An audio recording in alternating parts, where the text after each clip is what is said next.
Hello, team. Welcome to the weekly sales meeting. I hope everybody's having a great start to the week. We're super excited to be here with you this week. We've got an incredible lineup and a lot of positive momentum here coming into the week. So, want to get started with the thing that everybody's talking about, and this is the thing we've all been talking about for quite some time, is, after 2 years of a challenging market, 2 years of high interest rates, what are we starting to see? We're starting to see rates come down. We're starting to see all the financial data support a lower rate environment. And that's what we're going to start seeing over the next several months.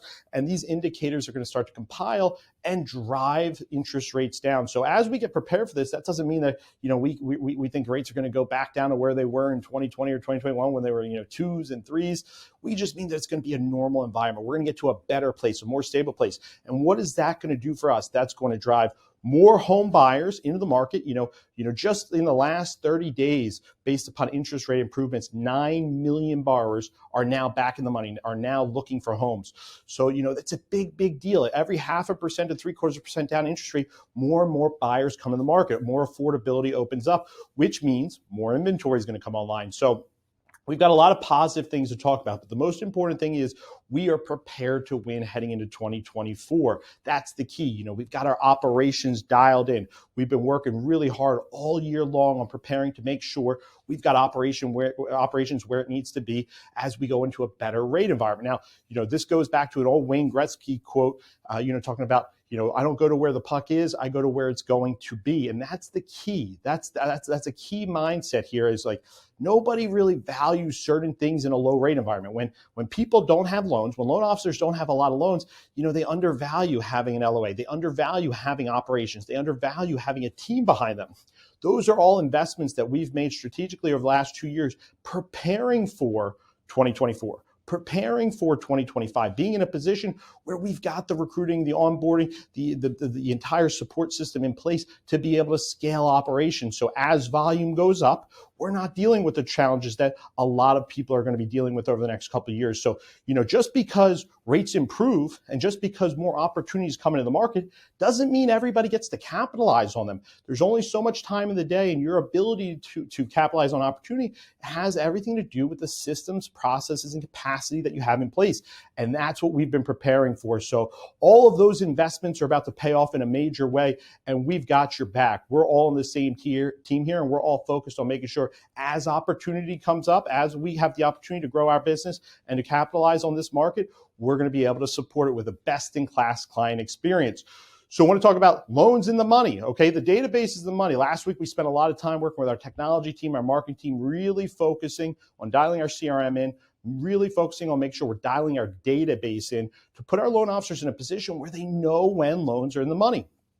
Pulled some reports last week, and we were amazed to see just in this last 30 days, as rates have come down to where they're currently at, we have over 400 borrowers that we've closed loans for that are past their EPO window and are in a position where we could refinance them to a lower interest rate, get them, better terms, give them a lender credit towards closing costs. Like, that's a lot of opportunity for us. So, one of the things that we're going to be doing here over the next 2 weeks, we're going to be focusing a lot of our daily sales huddles on how to go through our database, how to make sure we're presenting a value proposition to our past clients on how we can reduce costs. You got to make it simple. You got to make it easy. You got to make it low cost. So we want to be in a position where we're coaching everybody up on our team on how to make those presentations. Hey, somebody's 6 months into a 30-year, maybe we offer a 20-year fixed.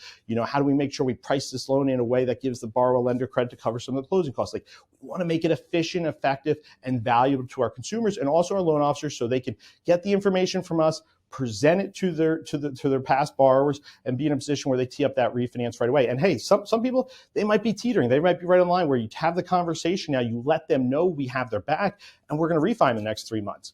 That's the key, is these touch points after you close a loan for a borrower is all about setting that expectation of what's to come. Hey, listen, you did your initial mortgage at a point where rates were at their highest, but we got your back. We're going to refinance you in the future as rates come down. And right now, it might not be the most optimal time. It might be another 3 months, but have the conversation now. Let them know. Let them anticipate. Hey, you're going to be getting some important documents. You're going to get your W-2. You're going to be filing your taxes. You're going to get your year-end tax statement. Like, all these things need to start to be gathered. And if you have the conversation now to say, hey, we're going to start getting ready for a refinance here in Q1, Q2, guess what? They can start sending those documents around. So don't run away from it, run to it. Believe me when I tell you, there are plenty of companies out there that are going to start ratcheting up their marketing and advertisement to get in front of our past customers. If you don't do a good job, somebody else will. So, there's a reason why in refi markets, the companies that scale the most are the direct-to-consumer companies. They're the ones that are advertising towards our past clients. So, if you want to grow your business, if you want to make sure that you're growing every single year, you got to make sure you recapture your past clients. So we'll spend a lot of time on that next week. Daily sales huddle every single day. We're going to make sure we're putting everybody in a position to win, grow, and do what they need to do to stay in front of their past customers. I'm going to hand it off to Matt Gougé, and I'll be back shortly. Matt Gougé, Matt the Mortgage Guy, excited to be with you on this week's weekly sales meeting, talking to you about something I'm very passionate about, and that's being an educational resource to your clients. As mortgage professionals, I feel like it's our duty. And for the past decade, I've been shouting from the rooftops. Some of the rooftops are YouTube. Some of them are other social media channels. Sometimes it's in front of a group of real estate agents. Sometimes it's face-to-face with the consumers or in the community, educating clients, because educating clients empowers them to go out there and invest in real estate, invest in their future wealth. Building wealth through real estate is something that I'm passionate about. And while we're all professionals and we all know the value of owning real estate, not all individuals out there do. And so it's our duty to go out there and, for one, explain it to them so that they understand, so that they're less afraid to go out there and make the biggest purchase of their life. But two, to do them that favor, to be the person that helps guide them to create life-changing opportunity through home ownership. So if you're a loan officer listening to this, whether you're UMortgage or you're elsewhere, I implore you, go out there in your community and talk to people. The average consumer doesn't even know that you can buy a home with less than 20% down. They keep redoing that stat. And I'm thinking to myself, not enough people who know about mortgage are talking about mortgage if people still think you need 20% down. Some veterans don't understand the great benefit of the VA loan.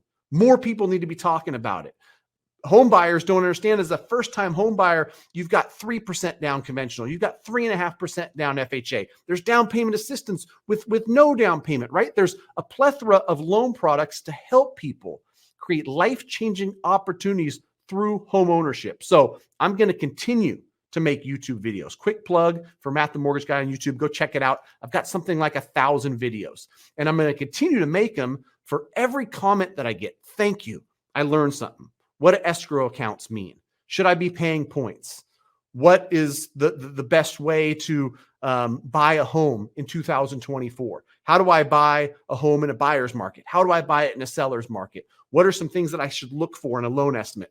All of these things, great nurses, great firefighters, great people in your community are not loan experts. So as a loan expert, you need to be providing the information. You need to make it easy. You need to put it in layman's terms. So again, the call to action on today's call, UMortgage LOs and anybody out there who's in the loan game, who's in the real estate game, go out there and do consumers the favor of educating them. When you educate, you empower. And when you empower, you create life-changing opportunities through home ownership. Have a great day. Bye-bye. Hi, everyone. Good morning and happy Wednesday. Kahren here again with you. And today I wanted to spend a little time talking about level up sales coaching. As most of you know, I had the honor and privilege of being one of our level up sales coaches for the last semester. And I wanted to share a little of my experience with you, because not only do I think it really helped my students and everybody participating, but I felt a huge lift in my own business, in my mindset, mentality, and I just really feel so positive after the experience. So one of the biggest lessons that I learned throughout the process is just how important that consistency and accountability is.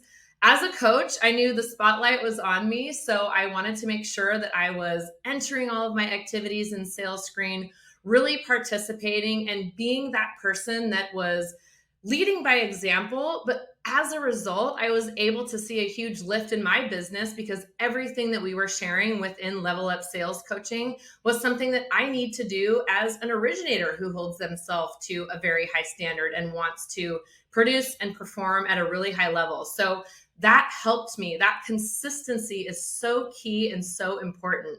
My students did an amazing job. I was really fortunate. They made my job easy because I had some really great students, and it was a good mix of people. So we were able to bring everyone's experience really into the coaching platform that we spent, every single week working together and really growing and building on top of everything that we were doing, whether it was from a perspective of something they needed help and support with, or something that they felt that they were doing really successfully in their business that was so helpful to share as part of the team. We really believe in collaboration, and I can always learn something from someone regardless of what level of the business they're in. So everybody from, brand new loan officers to really seasoned, experienced top producers at every level really gained something out of Level Up Sales Coaching. So one thing that I think was a really tactical and important takeaway that I learned is I was always and am continuing to always refine my process as an originator. So, they say in sports, this is a great sports analogy, regardless of whether you win the game or lose the game, what does every professional sports team do on Monday? They watch tape. So whether we win or lose, we always want to refine our process and go back and say these three things. What do I want to start doing? What do I want to stop doing? And what do I want to continue doing? So that's something that I've used in my business and in my, coaching and leadership and management throughout my career. But it's so important to do that as really part of an analysis of how we can get better every day and how we can continue to improve. So one thing that I added that I think a lot of you guys know is I started doing video introductions when I received a lead from a referral partner. But what I wanted to make sure that I was doing as part of refining that process is not get too complicated. So sometimes really the refining needs to be almost simplifying the process so that you can maintain that consistency. And what I realized in doing these videos and adding all of this to my process is it was getting a little complicated. So I went a little bit back to basics and really started trying to make those first proactive phone calls as soon as possible, still doing the videos and still doing a lot that I knew that was adding and refining my process, but keeping it really basic and keeping it simple because that's how consistency can come into play. So my students did amazing throughout the semester. I'm really proud of their growth. It showed in the numbers, it showed in the production, in the statistics for both me and my students. So it was just overall a really, really positive experience, and I'm really proud to do it. So if you want to level up, if you want to be involved in sales coaching for the next semester, please stay tuned. 2024 is coming, and we're going to have a lot of great things with the coaching program. I hope you participate. Have a great day. Thanks, guys. Hi, everyone. Andy Dowdy here from UMortgage Cincinnati. I'm super excited today to talk about how we are connecting with our current and new agent partners. Now, what season are we in? It's not Christmas season, it is separation season.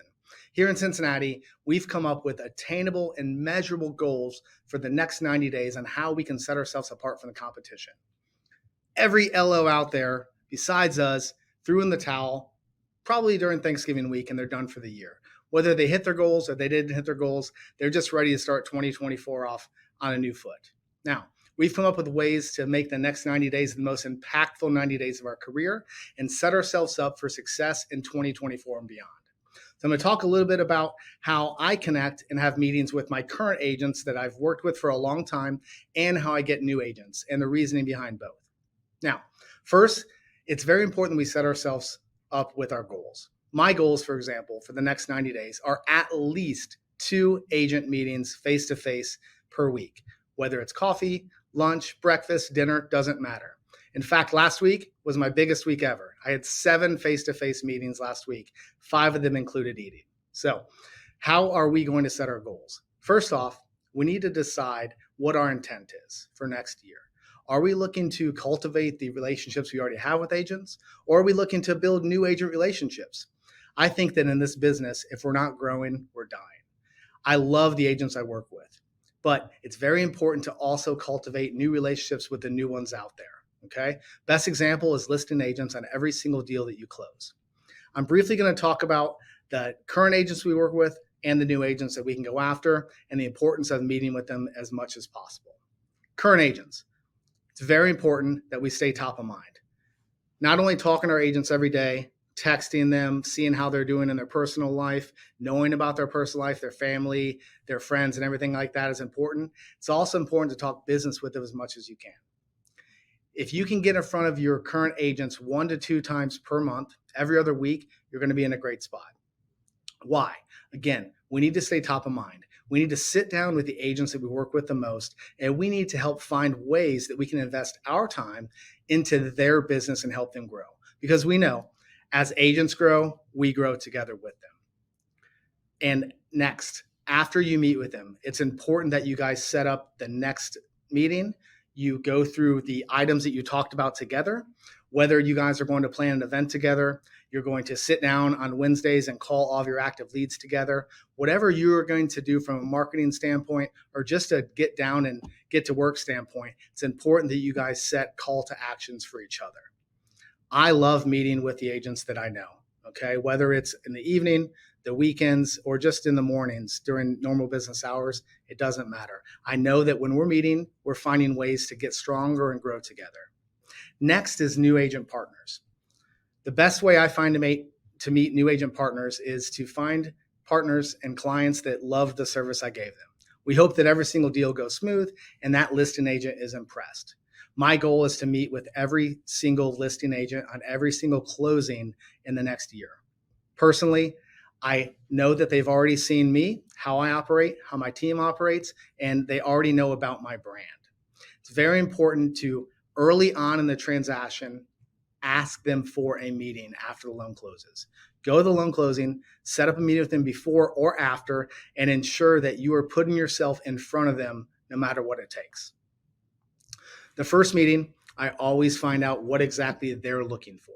They're obviously meeting me for a reason. Whether they work with other loan officers or not, that doesn't matter. But I'm going to take notes, find out exactly what they're looking for, barely talk about myself because they've already seen the way I operate. And then I'm going to plan a follow-up meeting within 1 week, hopefully sooner, to come and show them an action plan that I've put together for them. It's super important that we do that and that we remember in order to grow, we have to find new agents that are out there. On the flip side, our current agents that have helped us attain our goals this year are extremely important. So finding a good mix of new agents and current agents to go out and meet and see at least a couple of times a month is a huge opportunity for us to grow. So my call to action, everybody out there now, is set your goals for the next 90 days on new business and cultivating current business that you already have. Thank you, everybody, and Merry Christmas. Hey everybody, it's Alec, Conrad here, branch manager at UMortgage, and today we're talking about 2024 goal planning. So it's important for us to goal plan, but my point in being here today is to talk about goal planning with your real estate partners. And that's what I call them. They're my partners. It's not just how many leads can you send me, it's how do we grow together in 2024? How do we win together as a team? And if you proactively reach out to them to do 2024 business planning, they're going to love it. They're going to respect you because you're giving into their business. And so I don't just reach out with no agenda, right? We have a set agenda of things to review. So I did one last week. I got 3 scheduled for this week. And we go there and talk about the 2023 year in review, your wins and your losses. What could you do better? Next, we review Renee Rodriguez's sales math, which if you're not familiar with it, hop in the SharePoint and go watch that video because it's excellent. But basically starts at how much money do you want to make? How much money do you make per transaction? How many units do you need to hit your goal? And then from there, we can fill in all the money-making activities for you to hit your 2024 goals. But I want to be very proactive with them about client follow-up, client events, under contract and closing gifts, and all the things that we do to make the customer experience better, to do better with follow-up, to stay top of mind with our clients, which are also their clients, which is going to help them close more deals, get more referrals, and for us to win together. One of the things that I also do too is I have the Renee Rodriguez Amplify Your Influence book. It was actually given to me as a gift by Anthony Casa a year ago. I read it. It's awesome. And I really think that it matches with what we're doing as a company. And I think it's a great present for your clients, for your realtors, so that they can see this and kind of use this for their 2024 goals. I did order these, they call the big ass calendar. They're 4-foot by 3-foot wall calendars that are entire annual view with color coded sticky notes. So you can kind of do a red event and pink this and all this, to fill up your entire year. Unfortunately, those never came in. And so we're kind of going to the events a little bit empty-handed. But my realtors love what I've done to reach out to them to prove that I'm a business partner, that I'm invested in their growth, and they respect it. They respect me for doing this activity with them because I'm giving into their business. And you know that the more that you give, the more you get in return. So call to action, reach out to your top 10 realtors, say, hey, let's grab lunch. Let's sit down for 2 hours. Let's do some 2024 goal planning. Let's see what I can do to help you close more deals next year. And they're going to love you for it. All right. Thanks for watching. Talk to you later. Thanks. Bye. Great job, team. It's been an unbelievable meeting. Thank you for everybody for attending this meeting. Great energy, and I appreciate everybody making their contributions in the comments. 2 things here before we wrap up. Number 1, own the moment. It's one of our core values. It's really important we remind ourselves what own the moment means. It's accountability. It's holding each other accountable. It's making sure that we're stepping up to the plate. We're not blaming people. We're not pointing fingers. This is a big deal. This is a transformation moment when you really own the moment as a part of who you are daily. It is easy to point fingers at everybody else and say, hey, the reason why I am not producing is that person. The reason why I'm not producing is that person gets the better leads. That person gets the better relationships. That person had it handed to them. That person gets treated better. All of those things are excuses, okay? And the people that tend to point the fingers the most, think about it, the people that are always pointing the fingers, they tend to be the biggest losers, right? I mean, if you're losing the most, you're usually pointing the fingers, okay? What do winners do? Winners take accountability. Hey, they look at situations, say, hey, what could I have done better? How could I have done a better job? How could I have contributed in a better way? What can I learn from this experience, from losing here, making this mistake, this situation happening, that next time I prevent it from happening? The minute you start thinking like that, the minute you incorporate the own the moment mindset into your approach to accountability, into the approach to everything you do, things aren't happening to you. You are taking full inventory of everything that's happening and you're learning from it. You're getting better from it and you're owning it. The minute you do that, you're going to see a transformation in your results. The amount of time people spend pointing fingers and blaming the world and not taking accountability is the difference between the people that lose and continue to lose and the people that win and will win forever. So we say winners win, but the reality of the situation, winners don't just win. Winners lose a lot before they win, okay? It's the ability to take the losses, turn them into learning experiences, turn them into process improvement, experience improvement, your overall, presentation improvement, and then over time, incrementally, get better. And then you win over time. That's the way it works. It's not lose, win. It's lose, lose, get better, win. That's the nature of the business. So own the moment, take accountability, take ownership, understand you're in control, and learn from the losses. Pick yourself back up, get better next time, figure out how you can prevent whatever happened the first time, the next time, and no, you're not going to figure it out in one shot. It takes time to be great. It takes time to get better. So last thing, tomorrow we have our weekly Loan Originators powered by UMortgage virtual meeting. It's going to be myself and Pat and Gates. It's going to be a great session, great opportunity for, hey, loan officers, UMortgage, great opportunity to hear from Patton. Great opportunity to hear, him talk about why he made the decision to come to UMortgage, what we're planning on building here at UMortgage in our military lending division, what kind of client experience we're focused on building, what kind of standard of excellence are we trying to establish here in our culture. These are all great things for not only you to learn about, but hey, if there's a loan originator out there in the market, send them a link, invite them to this webinar. What you're going to find is that we've got a clear vision. We're focused on winning. We're focused on getting better. And the reason why we're in a position where 2 years in a row, we've doubled our volume and we're growing exponentially is because we've got a clear understanding of who we are, what our values are, and how to execute to grow, get better, and win every single day as a team. So, please share that link. We appreciate all of you guys. I hope you have a great rest of the day. And just remember, it's all about getting better every day. It's all about growing. It's all about winning. Have a great day and talk to you soon.